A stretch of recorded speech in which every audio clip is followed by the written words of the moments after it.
So before we get to the collapse, a very important moment, I wanted you to underline sort of the metacognition aspect of it, because you're Hmm. speaking to an audience of overachievers, chances are. And then what they hear from their inner voice, their parents or their culture or even their community is go faster is better, more is better. In my mind, I'm the believer of the middle path, right? The middle way. So I'm curious to know how you navigated giving yourself space at the same time, be as ambitious, as impactful as you want to be.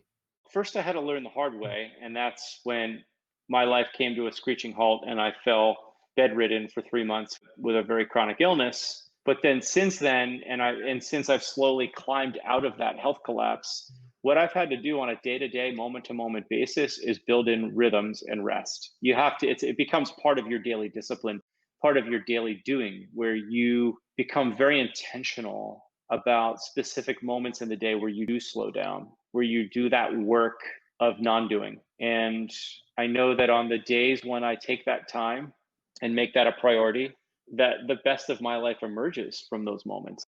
Was it the famous mystic and monk Thomas Merton who said, like, he called it like, it was this whole idea of action and contemplation. Like, action comes out of contemplation, but it has to Mm, start there. It starts with contemplation first. mm. And then that was later adopted by this Franciscan priest, Father Richard Rohr, who actually runs the Center for Action and Contemplation down in Albuquerque, New Mexico. And it's this whole idea of people that are wired like you and me need to remind ourselves that the very best of us lies in those moments of contemplation, of rest, of reflection. And the action should only come out of those moments. You should never force the action from another place of action. Does that make Mm. sense?